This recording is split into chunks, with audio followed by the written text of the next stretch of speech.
Et ben en fait, eux, ils veulent pas du tout qu'on les filme. Et le chanteur qui assiste à ça dit « Oh là là, soit ils sont très timides, soit c'est des infidèles, ceux-là. » Et quand tu fais un peu de recherche, tu découvres plein de choses drôles. Il y a plusieurs choses drôles que j'ai découvertes. Première chose drôle, le mec est marié, il a 2 enfants. Donc cette meuf-là, c'est pas sa meuf. Deuxième chose drôle, la meuf, a priori, bon, on sait pas si elle est mariée. Certains disent qu'elle est mariée, d'autres qu'elle est pas mariée, d'autres qu'elle a été mariée, qu'elle s'est séparée. Mais en tout cas, elle sait très bien ce qu'elle fait. Donc elle sait qu'il est marié. C'est quand même le CEO de la boîte. Certainement, il y a eu des moments où il est venu avec sa femme. Et ses enfants sont grands, donc bon, elle est au courant, elle. Troisième chose drôle, il y a une petite meuf à côté, qui se tient comme ça. Eh ben, la petite meuf, c'est leur collègue encore. Elle aussi, elle est au courant, ça se voit.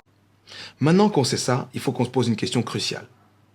Comment est-ce qu'on se remet d'une infidélité? Et pour moi, pour se remettre d'une infidélité, il faut comprendre qu'il y a 2 blessures qui sont impliquées, surtout dans cette infidélité de la vidéo là. La première blessure, c'est la blessure évidente, la blessure de la trahison. Parce que quand tu trompes une personne, tu crées un cauchemar ou tu la réveilles d'un rêve, mais en tout cas, la réalité dans laquelle elle vit cesse d'exister instantanément. Parce que quand tu trompes une personne, la personne, ce qu'elle se pose comme question, c'est comment as-tu pu être avec quelqu'un d'autre comme tu es avec moi?